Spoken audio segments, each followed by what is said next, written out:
제발 좀. 한정희가 찻잔을 탁자에 내려놓으며 차갑게 미소 지었습니다. 죽어라.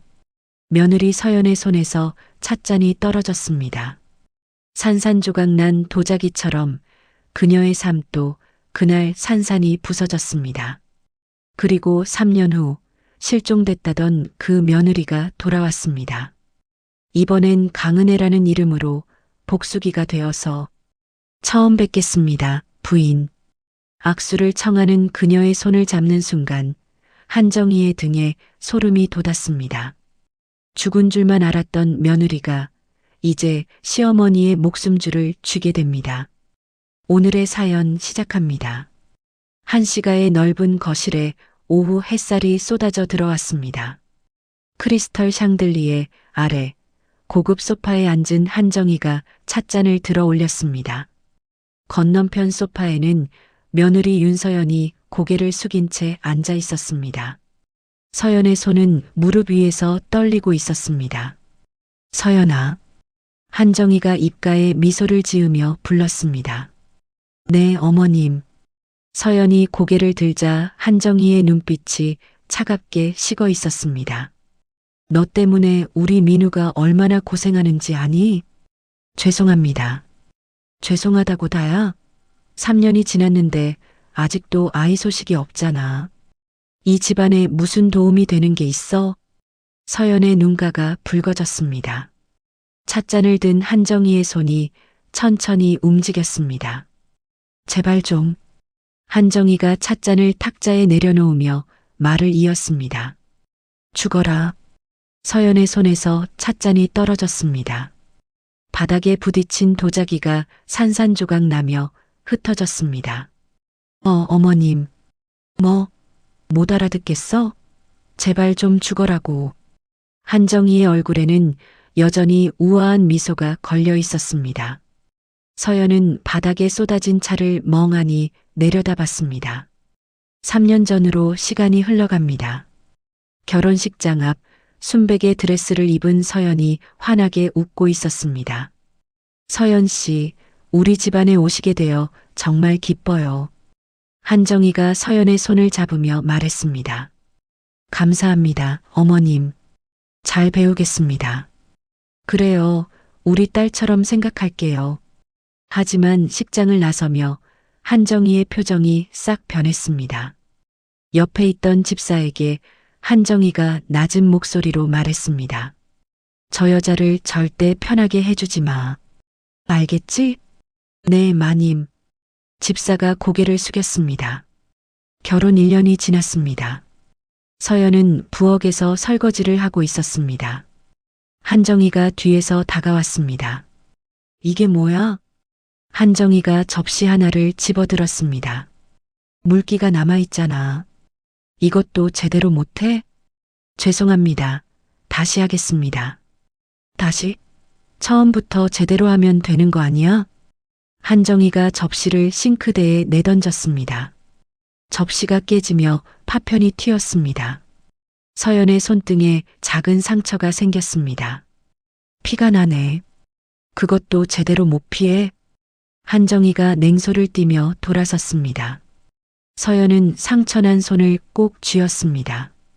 밤늦게 한민우가 집에 들어왔습니다. 서연이 거실에서 기다리고 있었습니다. 민우 씨, 오늘도 늦었네요. 회사 일이 많아서. 먼저 자지 그랬어. 한민우가 무심하게 대답했습니다. 어머님이 저한테 너무 심하게 대하셔요.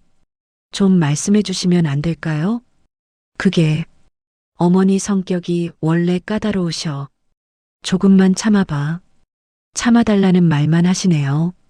저도 사람이에요. 서연의 목소리가 떨렸습니다. 알았어. 내가 말씀드려 볼게. 이제 그만 자. 한민우가 방으로 들어가 버렸습니다. 서연은 거실에 홀로 남았습니다. 창밖으로 보이는 정원이 어둠에 잠겨 있었습니다. 몇 달이 더 흘렀습니다. 서연은 한민우의 차에서 서류를 찾다가 조수석 바닥에 떨어진 귀걸이를 발견했습니다. 반짝이는 은색 귀걸이였습니다. 서연은 그것을 집어들고 한참 바라봤습니다. 다음 날 서연은 한민우의 차를 몰래 따라갔습니다. 호텔 앞에 차가 멈췄습니다. 한민우가 차에서 내렸습니다. 곧이어 긴 머리의 젊은 여자가 다가왔습니다. 둘은 호텔 안으로 들어갔습니다. 서연은 차 안에서 핸들을 움켜쥐었습니다. 집으로 돌아온 서연은 한정희를 찾아갔습니다. 한정희는 서재에서 차를 마시고 있었습니다. 어머님, 말씀드릴 게 있습니다. 뭔데? 민우 씨와 이혼하고 싶습니다. 찻잔을 들던 한정희의 손이 멈췄습니다. 천천히 찻잔을 내려놓은 한정희가 서연을 바라봤습니다. 이혼? 네가 감히 이혼을 입에 담아? 저도 더 이상은 못 견디겠습니다. 못 견뎌? 그래서 이 집안을 나가겠다고? 한정희가 자리에서 일어났습니다. 서연에게 천천히 다가왔습니다. 잘 들어. 네가 이 집을 나가는 방법은 딱 하나야. 한정희가 서연의 귀에 대고 속삭였습니다. 죽어서 나가는 것뿐이야. 서연의 얼굴이 창백해졌습니다. 무슨 말씀을? 내 말 못 알아들었어? 살아서는 못 나간다고. 한정희가 서연의 어깨를 툭 치고 지나갔습니다. 서연은 그 자리에 굳어 있었습니다. 그날 밤 서연의 방에 차가 배달되었습니다. 하녀가 쟁반을 들고 들어왔습니다. 마님께서 드시라고 보내셨습니다. 알겠습니다. 하녀가 나가자 서연은 차를 내려다봤습니다. 잠시 망설이다가 서연은 차를 한 모금 마셨습니다. 쓴맛이 입안에 퍼졌습니다. 다음 날 아침 서연은 심한 어지럼증을 느꼈습니다. 침대에서 일어나려다 비틀거렸습니다.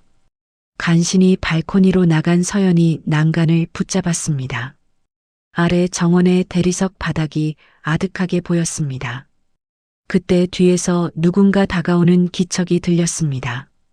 서연이 뒤를 돌아보려는 순간 등에 강한 힘이 가해졌습니다. 아! 서연의 몸이 앞으로 쏠렸습니다. 난간을 붙잡으려 했지만 손이 헛을 갈랐습니다. 서연의 몸이 공중으로 떨어졌습니다. 하늘이 빠르게 멀어졌습니다. 쿵 하는 소리와 함께 서연의 몸이 대리석 바닥에 부딪혔습니다. 정원에 붉은 피가 번져갔습니다. 창문 너머로 한정희가 내려다봤습니다. 그녀의 입가에 차가운 미소가 걸려 있었습니다. 구급차 사이렌 소리가 한시가 저택을 가득 채웠습니다. 한정희가 전화기를 귀에 대고 있었습니다. 네, 구급대원님. 며느리가 발코니에서 실족했어요. 빨리 와주세요. 한정희의 목소리는 떨리고 있었습니다. 하지만 그녀의 눈빛은 차분했습니다. 경찰이 도착했습니다. 형사 한 명이 한정희에게 다가왔습니다. 사고 경위를 말씀해 주시겠습니까? 아침에 며느리 방에서 비명소리가 들려서 나가봤더니 이미. 한정희가 손수건으로 눈가를 닦았습니다. 며느리가 요즘 우울증이 심했어요. 혹시 모를 일이라고 생각은 했는데 CCTV는 없습니까? 고장나서 수리 중이었어요. 하필 그때. 형사가 수첩에 뭔가를 적었습니다. 박준혁이었습니다. 그는 현장을 천천히 둘러봤습니다. 발코니 난간에 손을 짚고 아래를 내려다봤습니다. 병원 중환자실입니다. 서연이 침대에 누워 있었습니다. 각종 의료기계가 연결되어 있었습니다. 규칙적인 기계음만 들렸습니다. 한민우가 유리창 너머로 서연을 바라봤습니다. 그의 눈가가 붉어져 있었습니다. 환자분 상태가 어떻습니까? 한민우가 의사에게 물었습니다. 두개골 골절과 뇌출혈이 심합니다. 솔직히 말씀드리면 의사가 말을 흐렸습니다. 깨어날 가능성이 거의 없습니다. 한민우가 벽에 기댔습니다. 3일이 지났습니다. 서연의 심장 박동이 점점 약해졌습니다. 의료진이 분주하게 움직였습니다. 하지만 결국 심전도에 평평한 선만 그어졌습니다. 사망 확인합니다. 의사가 차트에 기록했습니다. 장례식장은 한산했습니다. 한씨가 사람들만 몇 명 앉아 있었습니다. 서연의 친척은 아무도 없었습니다. 영정사진 속 서연이 환하게 웃고 있었습니다. 한정희가 검은 상복을 입고 조문객에게 인사했습니다. 고맙습니다. 좋은 곳으로 갔을 거예요. 장례식이 끝난 밤입니다. 한정희가 한민우의 방문을 두드렸습니다. 민우야, 들어가도 되니? 네, 어머니. 한민우가 침대에 앉아 있었습니다. 한정희가 그의 옆에 앉았습니다. 힘들지? 하지만 이제 정신 차려야 해. 무슨 말씀이세요? 유라 씨 있잖니. 그 친구랑 재혼 준비해라. 한민우가 고개를 들었습니다. 어머니, 서연이가 죽은 지 얼마나 됐다고. 얼마나 더 기다릴 건데? 할아버지 유산 상속 기한이 6개월밖에 안 남았어. 결혼한 손자에게만 상속한다는 조건 잊었니? 그렇지만은 무슨. 네가 상속받아야 이 집안이 유지된다고. 한정희가 한민우의 어깨를 툭 치고 일어났습니다. 빨리 결정해. 시간 없어. 방문이 닫혔습니다. 한민우는 창밖을 바라봤습니다. 3년이 흘렀습니다. 한씨가 주최 자선 파티장입니다. 화려한 샹들리에 아래 사람들이 모여 있었습니다. 한정희가 귀부인들과 이야기를 나누고 있었습니다. 마님, 정말 좋은 일 하시네요. 아니에요. 어려운 이웃을 돕는 건 당연한 일이죠. 한정희가 미소 지었습니다. 입구 쪽에서 웅성거리는 소리가 들렸습니다. 사람들의 시선이 한쪽으로 쏠렸습니다. 긴 드레스를 입은 여성이 들어왔습니다. 우아한 걸음걸이였습니다. 여자의 얼굴이 조명에 드러났습니다. 한정희의 손에서 와인잔이 떨어졌습니다. 바닥에서 유리가 깨지는 소리가 났습니다. 마님, 괜찮으세요? 옆에 있던 사람이 물었습니다. 아, 네. 괜찮아요. 한정희의 얼굴이 창백해졌습니다. 그 여자가 한정희에게 다가왔습니다. 가까이 다가올수록 한정희의 숨이 가빠졌습니다. 처음 뵙겠습니다. 강은혜라고 합니다. 여자가 손을 내밀었습니다. 한정희는 그 손을 멍하니 바라봤습니다. 저기, 악수 안 하시려고요? 부인. 강은혜가 미소 지었습니다. 한정희가 떨리는 손으로 악수를 받았습니다. 손이 닿는 순간 한정희의 등에 소름이 돋았습니다. 그 눈빛이었습니다. 3년 전 발코니에서 떨어지던 서연의 눈빛과 똑같았습니다. 실례지만 어디서 뵌 것 같은데요? 한정희가 떨리는 목소리로 물었습니다. 처음 뵙는데요. 착각이신 것 같네요. 강은혜가 손을 놓았습니다. 한민우가 다가왔습니다. 어머니, 괜찮으세요? 안색이 안 좋으신데. 아니야, 괜찮아. 처음 뵙겠습니다. 강은혜입니다. 한 이사님이시죠? 강은혜가 한민우에게 인사했습니다. 아, 네. 한민우입니다. 한민우가 악수를 받으며 강은혜를 쳐다봤습니다. 묘한 기분이 들었습니다. 어딘가 익숙한 느낌이었습니다. 강 대표님은 어떤 일을 하시나요? 인테리어 업체를 운영합니다. 이번에 한씨그룹 협력사로 선정됐어요. 아, 그러시군요. 앞으로 잘 부탁드립니다. 저야말로요. 강은혜가 미소 지으며 파티장 안쪽으로 들어갔습니다. 한정희는 그녀의 뒷모습을 멍하니 바라봤습니다. 손이 계속 떨렸습니다. 파티가 끝나고 한정희는 서둘러 집으로 돌아왔습니다. 서재로 들어가 전화기를 집어들었습니다. 여보세요, 김 실장? 나야. 지금 당장 조사 좀 해줘야겠어. 무슨 일이십니까? 강은혜라는 여자. 인테리어 업체 대표래. 신상 정보 다 캐네. 알겠습니다. 전화를 끄는 한정희가 창밖을 바라봤습니다. 밤하늘에 달이 떠 있었습니다. 며칠 후 한정희는 강은혜를 따로 만났습니다. 조용한 찻집이었습니다. 부르셔서 왔습니다. 강은혜가 자리에 앉았습니다. 차 한잔하려고 불렀어요. 편하게 앉으세요. 한정희가 차를 따라 주었습니다. 감사합니다. 그런데 말이에요, 강 대표님. 네. 혹시 3년 전에 우리 집안에 무슨 일이 있었는지 아세요? 강은혜가 찻잔을 들다 멈췄습니다. 무슨 일이요? 며느리가 있었는데 사고로 세상을 떠났어요. 아, 그러셨군요. 안타깝네요. 그 사건에 대해 궁금한 게 있어서요. 한정희가 강은혜를 똑바로 쳐다봤습니다. 왜요? 단순 사고 아니었나요?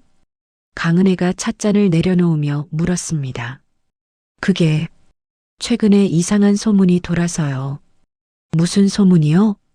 누가 일부러 그랬다는. 한정희의 목소리가 작아졌습니다. 혹시 부인께서 그러셨나요? 강은혜가 물었습니다. 한정희의 손이 떨렸습니다. 무슨 소리예요? 내가 왜? 저도 잘 모르죠. 그냥 여쭤본 거예요. 강은혜가 자리에서 일어났습니다. 식사 잘했습니다. 먼저 일어나겠습니다. 강은혜가 찻집을 나갔습니다.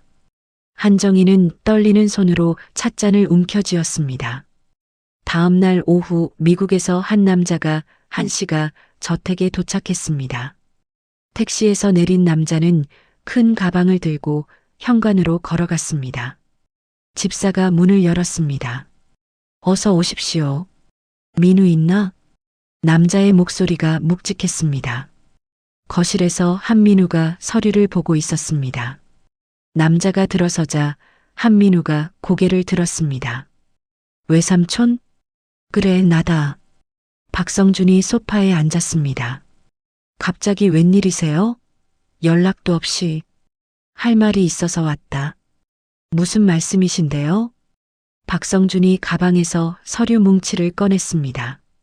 탁자 위에 던졌습니다. 3년 전 조카 며느리 사건 말이야. 한민우의 얼굴이 굳었습니다. 그게 무슨... 내가 알아봤어. 내 어머니가 연루되어 있더라. 말도 안 돼요. 단순 사고였어요. 사고?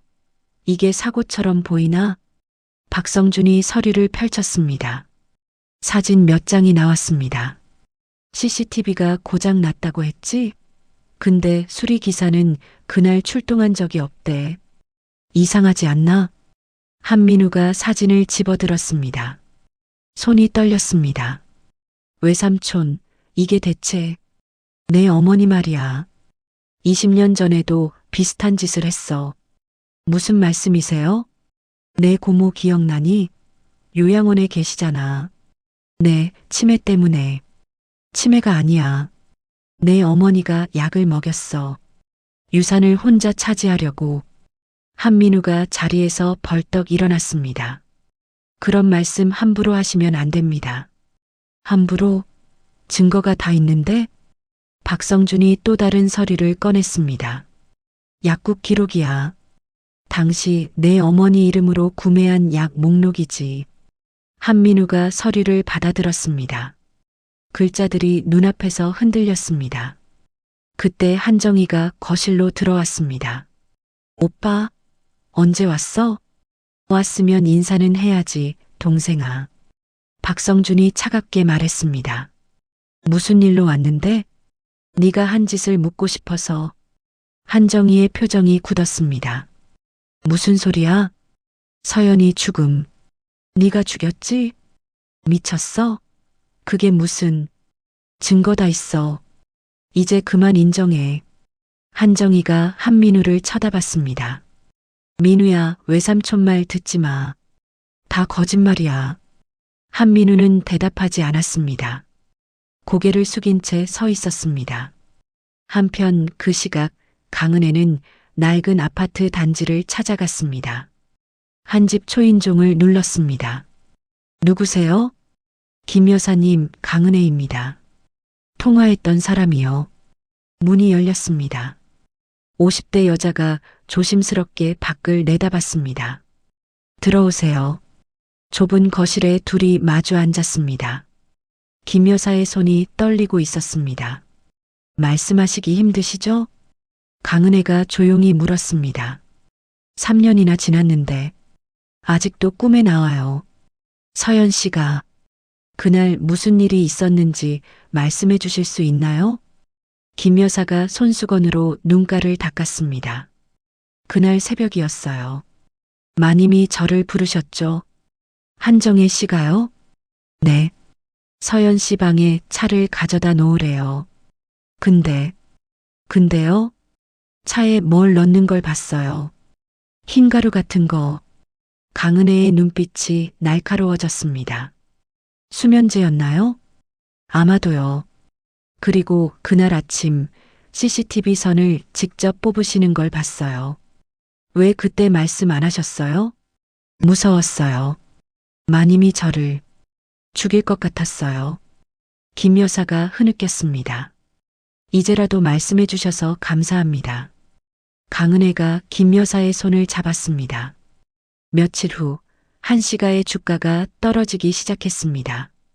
회사 회의실에서 이사들이 모였습니다. 한 회장, 이게 어떻게 된 겁니까? 이사 한 명이 서류를 내던졌습니다. 거래처에서 계약 파기 통보가 왔습니다. 진정하세요. 제가 해결하겠습니다. 한정희가 침착하게 말했습니다. 해결? 벌써 3군데나 끊겼어요. 누가 뒤에서 공작을 하는 것 같습니다. 또 다른 이사가 말했습니다. 회의가 끝나고 한정희는 사무실로 돌아왔습니다. 창밖을 바라보며 전화를 걸었습니다. 김 실장, 강은혜 뒷조사 어떻게 됐어? 그게 이상한 점이 있습니다. 뭔데? 3년 전 기록이 없어요. 마치 그때 갑자기 나타난 것처럼. 한정희의 얼굴이 굳었습니다. 더 파봐. 반드시 뭔가 있을 거야. 전화를 끄는 한정희가 의자에 주저앉았습니다. 저녁 무렵 한민우가 강은혜의 사무실을 찾아갔습니다. 강 대표님 계십니까? 들어오세요. 강은혜가 서류를 보고 있었습니다. 갑자기 찾아뵈어 죄송합니다. 괜찮아요. 무슨 일이세요? 한민우가 자리에 앉았습니다. 한참 말을 못하고 있었습니다. 회사 일이 어렵다고 들었어요. 도와드릴까요? 강은혜가 먼저 말했습니다. 어떻게 아셨어요? 소문 들었죠. 거래처가 많이 떨어졌다면서요? 네. 그래서 부탁이 있어서 왔습니다. 말씀하세요. 3년 전 사고에 대해 혹시 아시는 게 있으세요? 강은혜가 펜을 내려놓았습니다. 왜 그런 걸 물으시죠? 외삼촌이 이상한 말을 해서요. 그게 사고가 아니라고. 이사님은 어떻게 생각하세요? 저는 잘 모르겠어요. 하지만 진실이 밝혀져야 한다고 생각해요. 강은혜가 한민우를 똑바로 바라봤습니다. 진실을 알면 회사를 도와주시겠어요? 네, 약속할게요. 그럼 조건이 있어요. 3년 전 그날의 진실을 밝히는 거예요. 정말로. 한민우가 고개를 끄덕였습니다. 그날 밤 최유라가 한민우를 찾아왔습니다. 집 앞 공원에서 만났습니다. 왜 갑자기 보자고 했어? 한민우가 물었습니다. 더 이상 못 참겠어서. 유라의 눈에 눈물이 고였습니다. 무슨 소리야? 3년 전 그날 한 부인이 나한테 시켰어. 뭘? 서연 씨를 유인하라고. 당신이랑 호텔 가는 걸 보여주라고. 한민우의 얼굴이 창백해졌습니다. 그게 무슨, 나도 이용당한 거야. 돈도 받았어. 한 부인한테. 유라가 흐느끼기 시작했습니다. 미안해. 진작 말했어야 했는데. 한민우는 아무 말도 할 수 없었습니다. 다리에 힘이 풀려 벤치에 주저앉았습니다. 일주일 후 한민우는 어머니의 서재문을 열었습니다. 한정희가 서류를 보고 있었습니다. 어머니, 말씀드릴 게 있습니다. 뭔데? 바쁘니까 나중에. 지금 해야 할 말입니다. 한민우의 목소리가 단호했습니다. 한정희가 고개를 들었습니다. 유라 씨를 만났습니다. 그래서 다 들었어요. 어머니가 유라 씨한테 시킨 일. 한정희의 손이 멈췄습니다. 무슨 소리를 하는 거야? 서연이를 유인한 것. 어머니가 계획한 거잖아요. 누가 그런 헛소리를. 증거도 있어요. 유라 씨한테 준 돈 기록. 한민우가 서류를 탁자에 내려놓았습니다. 이제 인정하세요. 한정희가 천천히 자리에서 일어났습니다. 그래. 내가 했어. 그게 어쨌다는 거야? 어머니, 네가 뭘 알아? 그 여자 때문에 우리 집안이 망할 뻔했어. 상속도 못 받고. 그게 사람 죽일 이유가 됩니까? 한민우의 목소리가 떨렸습니다. 죽이려고 한 건 아니었어. 그냥 쫓아내려고 했을 뿐이야. 발코니에서 밀었잖아요. 그건 실수였어. 진짜야. 한정희가 한민우에게 다가왔습니다. 민우야, 넌 내 아들이야. 내 편이 되어줘. 저는 이제 어머니 편이 아닙니다. 한민우가 서재를 나갔습니다. 문이 쾅 닫혔습니다. 한정희는 그 자리에 서서 벽을 응시했습니다. 그날 밤 박성준의 숙소에 괴한이 침입했습니다. 검은 옷을 입은 남자가 노트북을 뒤지고 있었습니다. 그때 현관문이 열렸습니다. 박준혁이 들어왔습니다. 거기서 괴한이 창문으로 달려갔습니다. 박준혁이 뒤쫓았습니다. 비상계단에서 추격전이 벌어졌습니다. 괴한이 뛰어내리려는 순간 박준혁이 팔을 붙잡았습니다. 꼼짝 마. 둘이 바닥에 나뒹굴었습니다. 박준혁이 괴한의 팔을 비틀었습니다. 누가 시켰어? 괴한이 신음했습니다. 경찰이 도착했습니다. 괴한은 수갑을 차고 경찰차에 실렸습니다. 다음 날 오후 경찰서 조사실입니다. 박준혁이 유리창 너머로 조사를 지켜봤습니다. 누가 시켰나? 형사가 물었습니다. 한정희요. 한씨가 회장. 괴한이 고개를 숙이며 말했습니다. 무엇 때문에? 노트북을 훔쳐오래요. 증거 자료가 있다고. 박준혁이 고개를 끄덕였습니다. 모든 게 맞아떨어지고 있었습니다. 이틀 후 강은혜는 조용한 카페에서 박준혁을 만났습니다. 창가 자리에 마주 앉았습니다. 혼자서는 이길 수 없습니다. 박준혁이 커피를 한 모금 마시며 말했습니다. 알아요. 하지만 방법이 없어요. 강은혜의 목소리가 지쳐 있었습니다. 있습니다. 제대로 된 증거와 법적 절차를 밟으면 돼요. 박준혁이 서류 가방을 열었습니다. 두꺼운 파일을 꺼내 탁자에 놓았습니다. 이게 뭐죠? 3년간 제가 모은 증거들입니다. 강은혜가 파일을 펼쳤습니다. 사진, 녹취록, 계좌 내역이 빼곡했습니다. 이 정도면, 네. 한정희를 법정에 세울 수 있어요. 박준혁이 또 다른 서류를 꺼냈습니다. 그리고 이건 결정적 증거예요. 뭔데요? 서연 씨의 가짜 사망 진단서를 쓴 의사를 찾았습니다. 강은혜의 눈이 커졌습니다. 어떻게 찾았어요? 끈질기게 추적했죠. 그 의사가 한정희한테서 돈을 받은 계좌 내역도 있어요. 이건 정말. 강은혜의 손이 떨렸습니다. 눈가에 눈물이 맺혔습니다. 이제 혼자가 아닙니다. 제가 도와드릴게요. 박준혁이 강은혜의 손을 잡았습니다. 강은혜가 고개를 들어 그를 바라봤습니다. 왜 이렇게까지 해주세요? 3년 전부터 이 사건이 마음에 걸렸어요. 제가 형사였을 때 놓친 진실이었으니까요. 감사합니다. 감사는 나중에 받겠습니다. 일단 팀을 꾸려야 해요. 며칠 후 박성준의 호텔방에 사람들이 모였습니다. 강은혜, 박준혁, 박성준, 한민우, 최유라였습니다. 다들 오셨네요. 박성준이 말했습니다. 우리가 해야 할 일은 명확합니다. 한정희의 범죄를 입증하는 거예요. 박준혁이 자료를 펼쳤습니다. 각자 역할을 나눠야 합니다. 저는 뭘 하면 되죠? 한민우가 물었습니다. 이사님은 법정 증인이 되어 주셔야 해요. 알겠습니다. 유라 씨도 마찬가지고요. 최유라가 고개를 끄덕였습니다. 저는요? 박성준이 물었습니다. 외삼촌께서는 과거 범죄 기록을 정리해 주세요. 좋아. 회의가 끝나고 사람들이 하나둘 나갔습니다. 강은혜와 박준영만 남았습니다. 정말 될까요? 강은혜가 창밖을 바라보며 물었습니다. 될 겁니다. 우리에게 진실이 있으니까요. 무섭긴 해요. 법정에 서는 게. 제가 옆에 있겠습니다. 박준혁이 강은혜의 어깨에 손을 얹었습니다. 강은혜가 그를 돌아봤습니다. 두 사람의 눈이 마주쳤습니다. 일주일 후 검찰청에 고발장이 접수됐습니다.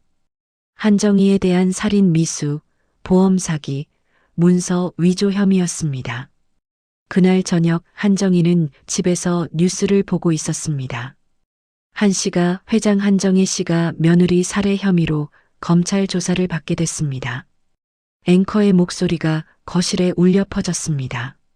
한정희의 손에서 리모컨이 떨어졌습니다. 다음 날 아침 검찰 조사가 시작됐습니다. 한정희는 변호사와 함께 조사실에 앉았습니다. 3년 전 며느리 윤서연 씨의 추락 사고에 대해 말씀해 주시죠. 검사가 물었습니다. 사고였습니다. 제가 한 게 아니에요. 증인들이 다르게 진술하던데요. 거짓말입니다. CCTV를 직접 끄셨다는 증언도 있습니다. 아니에요. 고장 났었어요. 검사가 서류를 펼쳤습니다. 그럼 이 계좌 내역은 뭡니까? 의사에게 보낸 5억 원. 한정희의 얼굴이 창백해졌습니다. 며칠 후 강은혜는 박준혁과 함께 한강 둔치를 걸었습니다. 저녁 노을이 강물에 비쳤습니다. 재판 날짜가 잡혔어요. 박준혁이 말했습니다. 드디어네요. 준비됐어요?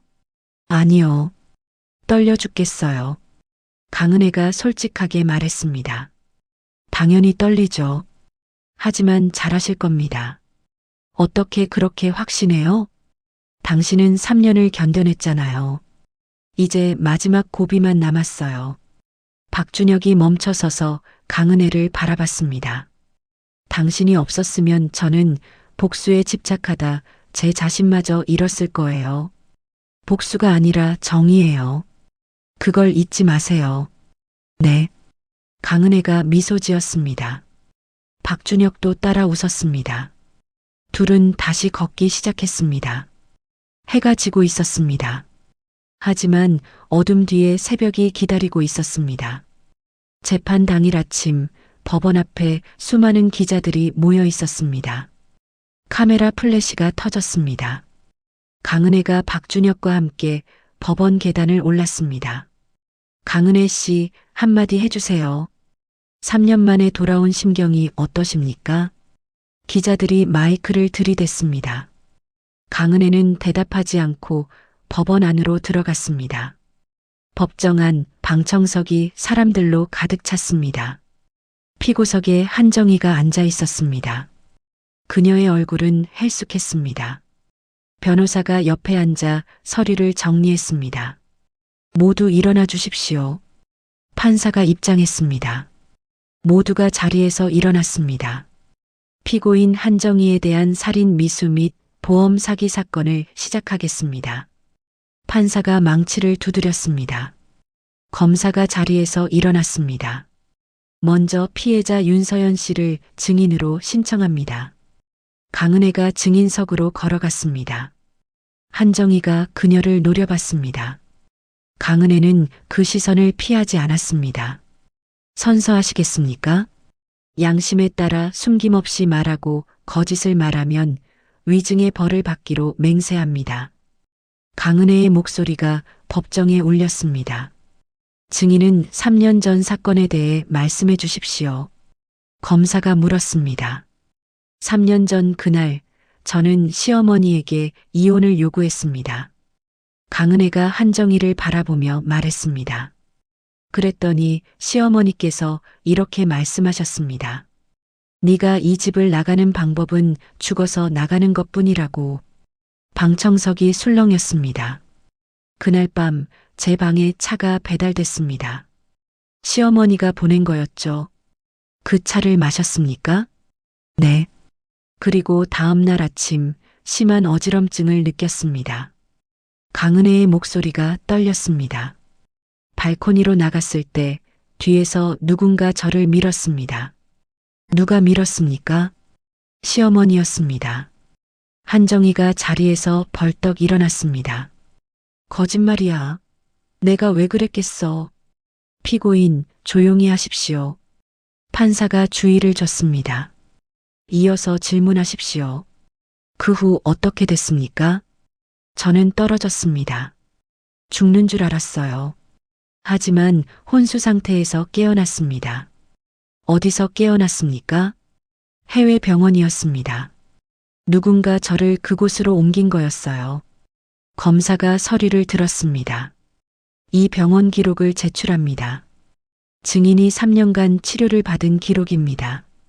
서류가 판사에게 전달됐습니다. 다음 증인을 부르겠습니다. 김 여사. 김 여사가 떨리는 걸음으로 증인석에 섰습니다. 증인은 한시가에서 일했습니까? 네, 5년간 일했습니다. 사건 당일 무엇을 목격했습니까? 마님이. 한정혜 씨가 서연 씨 차에 뭔가를 넣는 걸 봤습니다. 무엇을 넣었습니까? 흰 가루였습니다. 아마 수면제 같았어요. 또 다른 목격 사항이 있습니까? CCTV 선을 직접 뽑으셨습니다. 그날 아침에요. 방청석이 다시 술렁였습니다. 한정희는 고개를 떨구고 있었습니다. 다음 증인 한민우 씨. 한민우가 증인석에 섰습니다. 어머니와 눈이 마주쳤습니다. 한정희의 눈에 눈물이 고여 있었습니다. 증인은 피고인의 아들입니까? 네, 그렇습니다. 어머니에 대해 증언하기 힘들지 않습니까? 힘듭니다. 하지만 진실을 말해야 한다고 생각했습니다. 한민우의 목소리가 단호했습니다. 어머니가 왜 그런 일을 저질렀다고 생각합니까? 할아버지 유산 때문이었습니다. 결혼한 손자에게만 상속한다는 조건이 있었어요. 그래서 며느리를 제거하려 했다? 네. 그리고 제가 다른 여자와 재혼하길 원했습니다. 한민우가 고개를 숙였습니다. 저도 공범이나 다름없습니다. 아내의 고통을 외면했으니까요. 다음 증인 최유라 씨. 유라가 증인석에 섰습니다. 눈이 퉁퉁 부어 있었습니다. 증인은 한민우 씨와 어떤 관계였습니까? 연인 관계였습니다. 누가 시켰습니까? 한정혜 씨였습니다. 서연 씨를 괴롭히라고, 저랑 만나는 걸 보여주라고. 돈을 받았습니까? 네. 5천만 원 받았습니다. 유라가 흐느끼기 시작했습니다. 정말 죄송합니다. 서연 씨. 박준혁이 증인석에 섰습니다. 증인은 당시 이 사건을 담당한 형사입니까? 네, 그렇습니다. 사건에 의문이 있었습니까? 처음부터 이상했습니다. CCTV가 고장났다는 것, 수면제 반응이 나온 것. 그래서 어떻게 했습니까? 3년간 독자적으로 조사했습니다. 박준혁이 서류를 제출했습니다. 이것은 가짜 사망 진단서를 작성한 의사의 진술서입니다. 한정혜 씨에게 5억 원을 받았다고 자백했습니다. 그리고 이것은 한정혜 씨의 계좌 내역입니다. 그 의사에게 송금한 기록이 있습니다. 판사가 서류들을 검토했습니다. 피고인 할 말 있습니까? 한정희가 천천히 일어났습니다. 그녀의 얼굴에서 눈물이 흘렀습니다. 잘못했습니다. 처음으로 그녀가 인정했습니다. 제가 미쳤었습니다. 돈 때문에, 유산 때문에. 한정희가 강은혜를 바라봤습니다. 서연아, 미안하다. 정말 미안해. 강은혜는 표정을 바꾸지 않았습니다. 다만 조용히 그녀를 바라볼 뿐이었습니다. 재판부는 충분한 증거와 증언을 확인했습니다. 판사가 말했습니다. 피고인 한정희는 살인 미수, 보험 사기, 문서 위조 등의 혐의로 징역 15년을 선고합니다.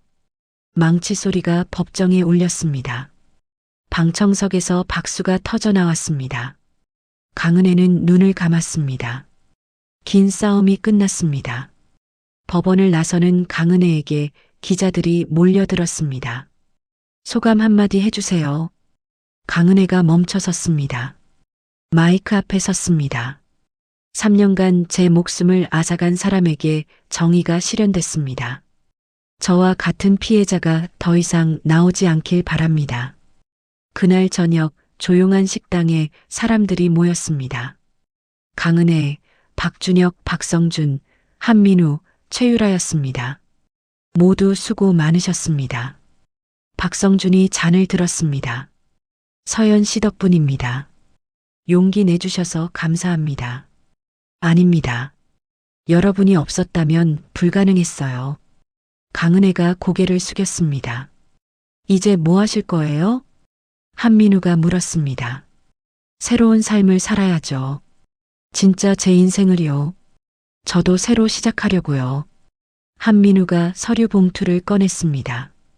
이혼 서류예요. 서명했습니다. 강은혜가 서류를 받았습니다. 고맙습니다. 제가 고마워해야죠. 당신이 저를 깨워줬으니까요. 식사가 끝나고 강은혜와 박준영만 남았습니다. 둘은 식당 밖으로 나왔습니다. 이제 정말 끝났네요. 강은혜가 밤하늘을 올려다봤습니다. 새로운 시작이에요. 박준혁이 그녀의 손을 잡았습니다. 강은혜가 놀라 그를 바라봤습니다. 같이 시작하면 안 될까요? 새로운 인생을. 준혁 씨, 대답은 천천히 해도 돼요. 전 기다릴 수 있어요. 강은혜가 미소 지었습니다. 오랜만에 진심으로 웃는 얼굴이었습니다. 카페 오픈 3개월 후 따뜻한 봄날 오후였습니다. 강은혜는 카운터에서 커피를 내리고 있었습니다. 손님들의 웃음소리가 가게 안을 채웠습니다. 사장님, 아메리카노 한 잔이요. 네, 금방 만들어 드릴게요. 강은혜가 커피를 내리다 갑자기 손을 멈췄습니다. 머리가 지끈거렸습니다. 눈앞이 흐릿해졌습니다. 사장님, 괜찮으세요? 최유라가 다가왔습니다. 응, 괜찮아. 그냥 좀 피곤한가 봐. 강은혜가 이마를 짚었습니다. 오늘은 제가 마무리할게요. 들어가서 쉬세요. 미안해, 유라야. 강은혜가 직원 휴게실로 들어갔습니다. 소파에 앉자 어지럼증이 더 심해졌습니다. 벽이 빙글빙글 돌았습니다.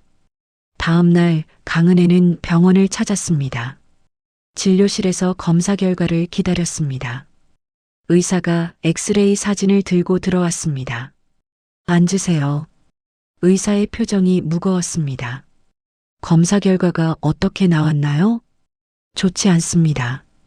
의사가 사진을 보여줬습니다. 3년 전 사고 때 입은 뇌 손상이 악화됐어요. 여기 보이시죠? 이 부분에 출혈 위험이 있습니다. 강은혜의 얼굴이 굳었습니다. 그럼 어떻게 해야 하나요? 수술이 필요합니다. 빨리 하실수록 좋아요. 수술 성공률은요? 솔직히 말씀드리면 60% 정도입니다. 의사가 잠시 말을 멈췄습니다. 그리고 수술 후 기억상실이나 신체 마비 가능성도 있습니다. 강은혜는 아무 말도 할 수 없었습니다. 겨우 찾은 행복이 또다시 무너지는 것 같았습니다. 집으로 돌아온 강은혜는 소파에 주저앉았습니다. 진단서를 손에 쥔 채 멍하니 앉아 있었습니다. 전화벨이 울렸습니다.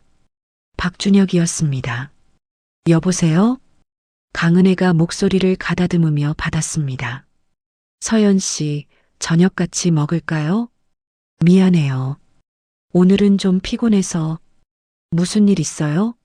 목소리가 이상한데. 아니에요. 괜찮아요. 정말요? 네, 다음에 봬요. 강은혜가 전화를 끊었습니다. 눈물이 볼을 타고 흘러내렸습니다. 며칠이 지났습니다. 강은혜는 카페 일을 계속했습니다.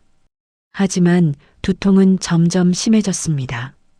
어느 날 오후 손님에게 커피를 전하다 비틀거렸습니다. 사장님, 유라가 소리쳤습니다. 강은혜가 바닥에 쓰러졌습니다. 커피잔이 깨지며 사방으로 흩어졌습니다. 구급차가 도착했습니다. 응급실로 실려간 강은혜는 침대에 누워 있었습니다. 박준혁이 뛰어왔습니다. 서연 씨, 그가 강은혜의 손을 잡았습니다. 준혁 씨, 괜찮아요? 유라 씨한테 연락받고 놀라서. 의사가 나왔습니다. 박준혁이 그를 붙잡았습니다. 환자가 어떻습니까? 보호자십니까? 네, 그렇습니다. 뇌출혈 위험이 심각합니다. 일주일 내로 수술받지 않으면 생명이 위험해요. 박준혁의 얼굴이 창백해졌습니다. 수술비는 얼마나 됩니까? 해외 전문의를 모셔야 해서 3억 원 정도 필요합니다. 박준혁이 강은혜의 병실로 들어갔습니다. 강은혜가 눈을 뜨고 있었습니다. 왜 말 안 했어요? 박준혁의 목소리가 떨렸습니다. 말해봤자 달라질 게 없잖아요. 달라지죠. 제가 도울 수 있는데 준혁 씨한테 짐이 되고 싶지 않아요. 짐이라니요. 무슨 소리예요? 박준혁이 강은혜의 손을 꼭 쥐었습니다. 제가 수술비 마련할게요. 안 돼요. 그러시면 안 돼요. 왜요? 준혁 씨 인생까지 망칠 순 없어요. 강은혜가 고개를 돌렸습니다. 눈물이 베개를 적셨습니다. 다음 날 박준혁은 은행을 찾아갔습니다. 집을 담보로 대출을 신청했습니다. 대출 가능 금액이 1억 5천만 원입니다. 직원이 말했습니다. 더는 안 되나요? 죄송합니다. 신용 한도가 이게 최대예요. 박준혁이 한숨을 쉬었습니다. 부족했습니다. 그때 한민우가 병원을 찾아왔습니다. 강은혜의 병실 문을 두드렸습니다. 들어와요. 한민우가 과일 바구니를 들고 들어왔습니다. 몸은 좀 어때요? 그냥 그래요. 수술비 문제 때문에 고민이라면서요? 준혁 씨가 말했나 봐요. 법적으로 당신은 한 씨가 유산 상속인이에요. 어머니가 숨겨둔 비자금 일부를 청구할 권리가 있어요. 그런 돈 받고 싶지 않아요. 강은혜가 고개를 저었습니다.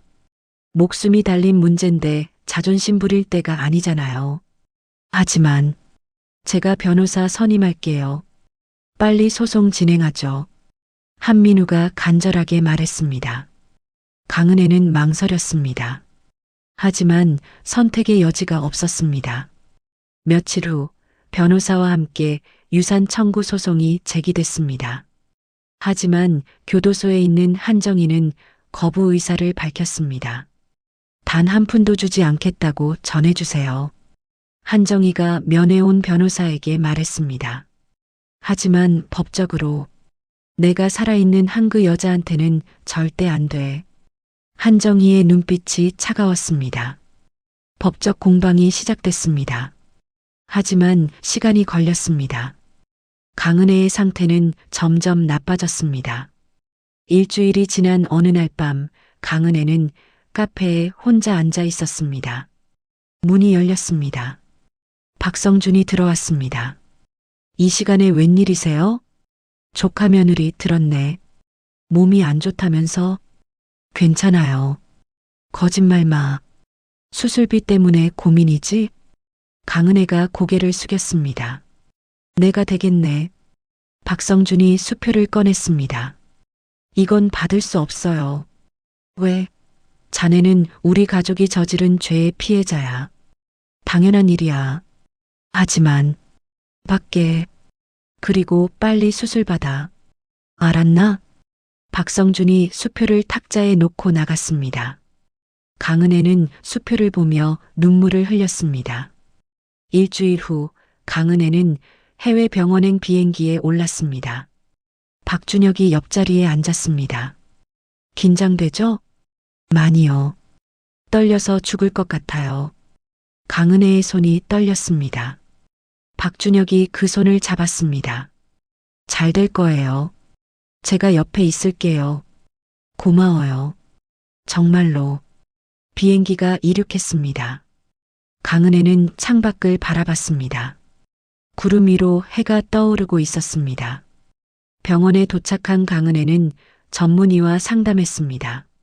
나이 든 의사가 엑스레이를 보며 설명했습니다. 수술은 10시간 정도 걸립니다. 성공률은 90%예요. 기억은 괜찮을까요? 최선을 다하겠습니다. 하지만 보장은 못해요. 수술 전날 밤 강은혜는 병실 창가에 서 있었습니다. 도시의 불빛이 반짝였습니다. 박준혁이 문을 두드리고 들어왔습니다. 못 주무세요? 잠이 안 와요. 무서워서. 당연하죠. 박준혁이 그녀 옆에 섰습니다. 만약 제가 기억을 잃으면 어떡하죠? 다시 찾아드릴게요. 정말요? 네. 당신이 저를 잊어도 저는 당신을 기억할 테니까요. 강은혜가 박준혁을 돌아봤습니다. 그의 눈빛이 진지했습니다. 사랑해요, 서연 씨. 박준혁이 처음으로 고백했습니다. 강은혜의 눈에 눈물이 고였습니다. 저도요. 저도 사랑해요. 둘은 서로를 껴안았습니다. 창밖으로 별이 반짝이고 있었습니다. 다음 날 아침 수술실 앞에 사람들이 모였습니다.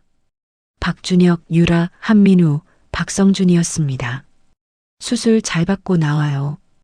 유라가 강은혜의 손을 잡았습니다. 응, 고마워. 힘내세요. 우리 기다리고 있을게요. 한민우가 말했습니다. 조카 며느리 꼭 이기고 나오게. 박성준이 어깨를 두드렸습니다. 강은혜가 수술실로 들어갔습니다. 문이 닫혔습니다. 빨간 불이 켜졌습니다. 10시간이 흘렀습니다. 복도에서 사람들이 초조하게 기다렸습니다. 박준혁은 계속 복도를 왔다 갔다 했습니다. 좀 앉아요. 계속 그러면 당신이 쓰러져요. 유라가 말했습니다. 못 앉겠어요. 너무 불안해서. 그때 수술실 문이 열렸습니다. 의사가 나왔습니다. 모두가 벌떡 일어났습니다. 어떻게 됐습니까? 박준혁이 다급하게 물었습니다. 수술은 성공적이었습니다. 의사가 미소 지었습니다. 사람들이 안도의 한숨을 내쉬었습니다. 기억은요? 깨어나 봐야 알 수 있습니다. 3일이 지났습니다. 강은혜가 눈을 떴습니다. 천장에 하얀 조명이 보였습니다. 깨어나셨네요. 간호사가 다가왔습니다. 여기가 어디죠? 강은혜의 목소리가 쉬었습니다. 병원이에요. 수술 잘 받으셨어요. 박준혁이 뛰어들어왔습니다. 서연 씨. 강은혜가 그를 바라봤습니다. 박준혁의 얼굴이 낯설게 느껴졌습니다. 아무 기억이 나지 않았습니다. 저기, 누구세요? 박준혁의 얼굴이 굳었습니다. 저예요. 박준혁이요. 미안하지만 기억이 안 나요. 강은혜가 고개를 저었습니다. 박준혁은 그 자리에 얼어붙었습니다. 의사가 들어왔습니다. 일시적인 혼란일 수 있어요. 좀 더 지켜봐야 합니다. 며칠이 지났습니다. 박준혁은 매일 병실을 찾았습니다. 강은혜에게 이야기를 들려줬습니다. 우리 처음 만난 날 기억나요? 자선 파티였어요. 강은혜는 고개를 가로저었습니다. 미안해요. 정말 기억이 안 나요. 박준혁은 실망했지만 포기하지 않았습니다. 다음 날도 그 다음 날도 찾아왔습니다. 일주일이 지난 어느 날 박준혁이 꽃을 들고 왔습니다. 좋아하시던 꽃이에요. 노란 장미. 꽃을 건네며 박준혁이 강은혜의 손을 잡았습니다. 그 순간 강은혜의 머릿속에 무언가 번쩍였습니다. 한강 둔치를 걷던 장면이 떠올랐습니다. 당신, 강은혜가 박준혁을 바라봤습니다. 준혁 씨죠? 박준혁의 눈이 커졌습니다. 기억나요? 조금씩 떠오르는 것 같아요. 강은혜가 미소 지었습니다. 박준혁이 그녀를 껴안았습니다. 다행이다. 정말 다행이야. 한 달 후 강은혜는 퇴원했습니다. 공항에 도착하자 유라와 한민우가 기다리고 있었습니다. 언니, 유라가 달려와 안겼습니다. 보고 싶었어요. 나도. 너무 고마워, 유라야. 잘 오셨어요. 건강해 보이네요. 한민우가 말했습니다. 덕분이에요. 다들 고마워요. 집으로 돌아온 강은혜는 카페를 찾았습니다. 문을 여는 순간 직원들이 박수를 쳤습니다. 사장님, 돌아오신 걸 환영합니다. 고마워요, 여러분. 강은혜가 카페를 둘러봤습니다. 모든 게 그대로였습니다. 따뜻한 느낌이 가슴을 채웠습니다. 며칠 후 한국 법원에서 판결이 났습니다. 한정희의 횡령 재산 중 일부를 강은혜에게 돌려주라는 결정이었습니다. 이걸로 수술비 갚고 남은 돈으로 카페를 확장하려고요. 강은혜가 박준혁에게 말했습니다. 무슨 계획이에요? 가정폭력 피해 여성들을 위한 공간으로 만들고 싶어요. 일자리도 제공하고. 좋은 생각이에요. 카페 재오픈 날 새 간판이 걸렸습니다. 다시 봄이라는 글씨가 햇살에 반짝였습니다. 손님들이 하나둘 들어왔습니다.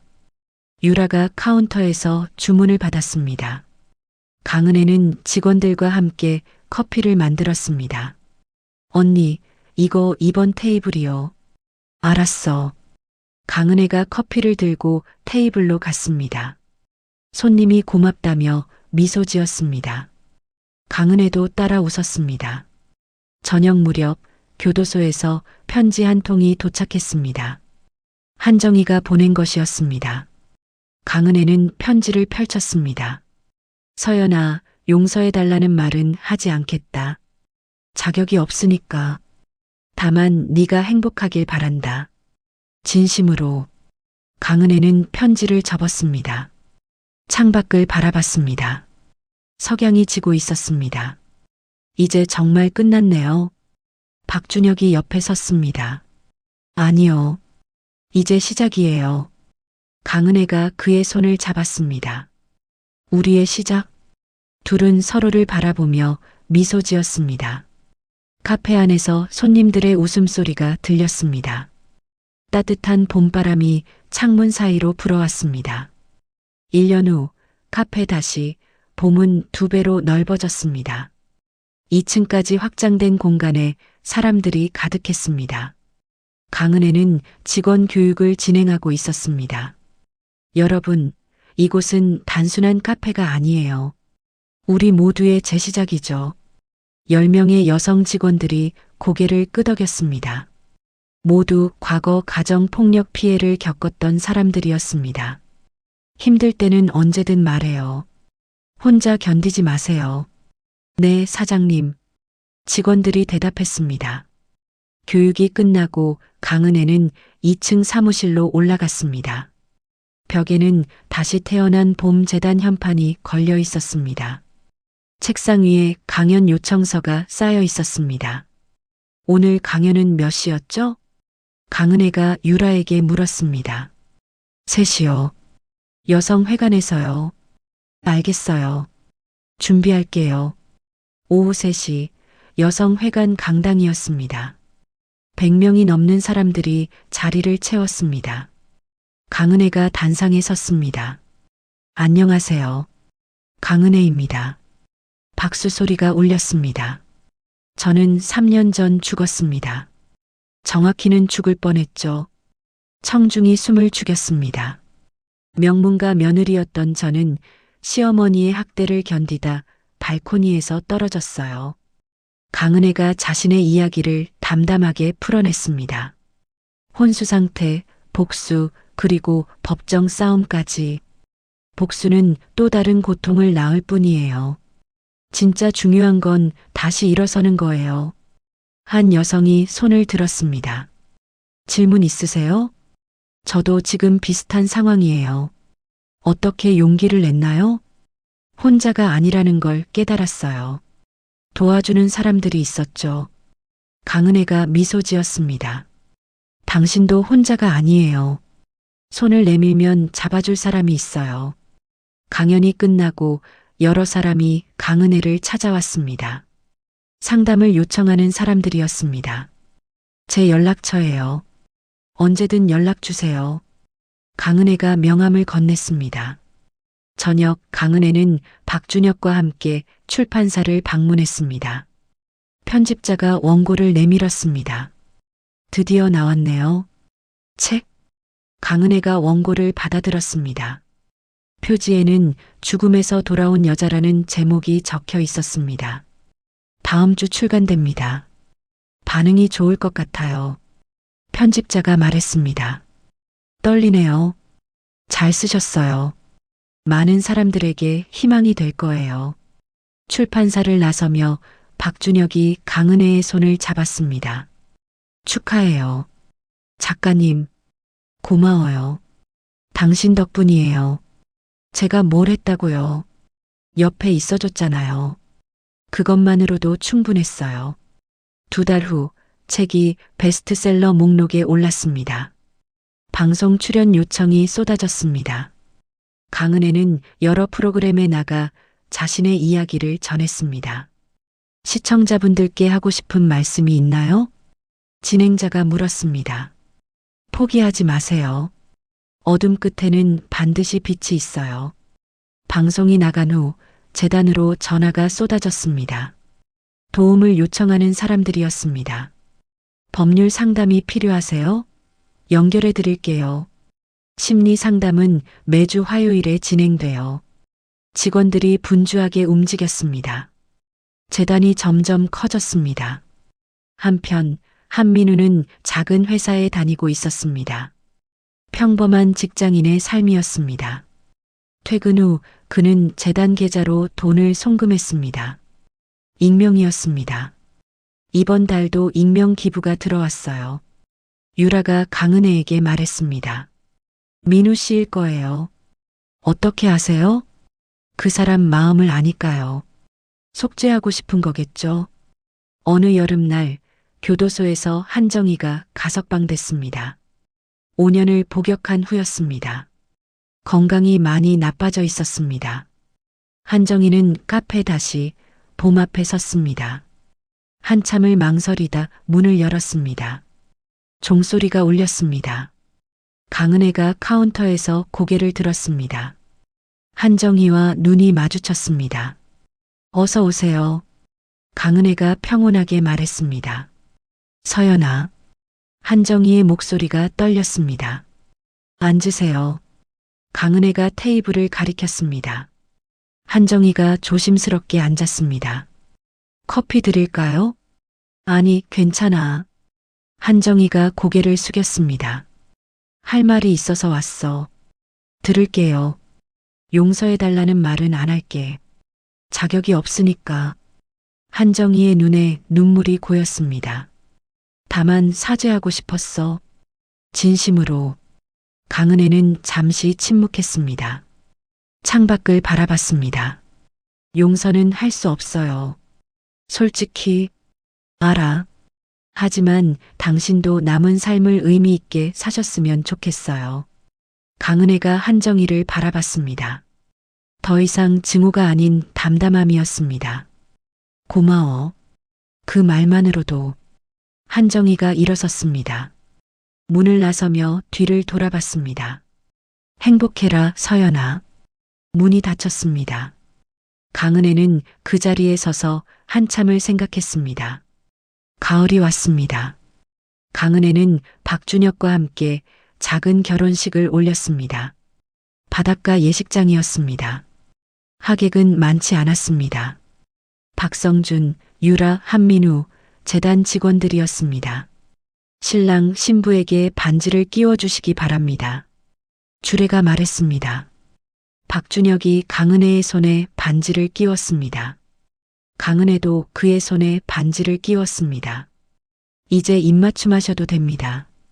박수 소리가 울렸습니다. 파도 소리와 함께 축복이 쏟아졌습니다. 축하해요, 언니. 유라가 울먹였습니다. 행복하게 사세요. 한민우가 미소 지었습니다. 조카 며느리, 아니, 이제 조카 사위네. 잘 부탁하네. 박성준이 박준혁의 어깨를 두드렸습니다. 신혼여행에서 돌아온 강은혜는 놀라운 소식을 알게 됐습니다. 임신이었습니다. 정말요? 강은혜가 의사에게 물었습니다. 네, 축하드려요. 집으로 돌아온 강은혜는 박준혁에게 달려갔습니다. 준혁 씨, 왜요? 무슨 일이에요? 우리 아기가 생겼어요. 박준혁의 눈이 커졌습니다. 정말요? 네. 박준혁이 강은혜를 안아 올렸습니다. 빙글빙글 돌았습니다. 조심해요. 아기 있다고요. 둘은 웃음을 터뜨렸습니다. 이 아이에게는 사랑과 존중이 가득한 가정을 만들어줄 거예요. 강은혜가 배를 쓰다듬으며 말했습니다. 당연하죠. 우리 아이니까요. 카페 다시 봄 3주년 기념일이었습니다. 많은 사람들이 모였습니다. 직원들, 재단 관계자들, 그동안 도움받은 사람들까지. 강은혜가 단상에 섰습니다. 배가 불러와 있었습니다. 3년이라는 시간이 흘렀네요. 강은혜가 말을 시작했습니다. 저는 2번 태어났습니다. 모두가 귀를 기울였습니다. 한 번은 복수를 위해, 또 한 번은 진정한 삶을 위해. 강은혜의 목소리가 떨렸습니다. 여러분도 다시 태어날 수 있어요. 포기하지 마세요. 기립박수가 터져 나왔습니다. 눈물을 흘리는 사람들도 있었습니다. 행사가 끝나고 강은혜는 카페 창가에 앉았습니다. 따뜻한 햇살이 얼굴을 비쳤습니다. 박준혁이 옆에 앉았습니다. 피곤하죠? 괜찮아요. 강은혜가 그의 손을 잡았습니다. 행복해요. 정말로. 저도요. 창밖으로 벚꽃잎이 날렸습니다. 봄바람이 불어왔습니다. 카페 안에서 사람들의 웃음소리가 들렸습니다. 강은혜는 눈을 감았습니다. 깊은 평화가 마음을 채웠습니다. 긴 겨울이 지나고 진짜 봄이 왔습니다. 더 이상 복수도 증오도 없었습니다. 다만 사랑과 희망만이 남았습니다. 강은혜의 손이 배 위에 머물렀습니다. 새로운 생명이 그곳에서 자라고 있었습니다. 과거의 아픔을 딛고 피어난 희망이었습니다. 박준혁이 그녀의 어깨에 머리를 기댔습니다. 둘은 말없이 창밖을 바라봤습니다. 햇살 속에서 새로운 하루가 시작되고 있었습니다. 강은혜는 더 이상 복수에 사로잡힌 여자가 아니었습니다. 그녀는 죽음에서 2번 살아났습니다. 한 번은 발코니에서 떨어진 그날, 또 한 번은 증오를 내려놓은 그날. 진정한 승리는 상대를 무너뜨리는 게 아니라 스스로 일어서는 것이었습니다. 한정희는 교도소에서 자신의 죄를 속죄하며 살아가고, 강은혜는 같은 아픔을 겪은 사람들에게 희망을 전하는 삶을 살아갑니다. 카페 다시 봄처럼 그녀의 인생에도 따뜻한 봄이 찾아왔습니다. 때로는 가장 깊은 어둠 속에서 가장 밝은 빛이 피어나는 법입니다. 여러분의 인생에도 겨울이 지나면 반드시 봄이 올 것입니다. 포기하지 마세요. 이야기를 끝까지 들어주신 분이 계시다면 잘 들었다고 댓글 하나만 남겨주세요. 감사합니다.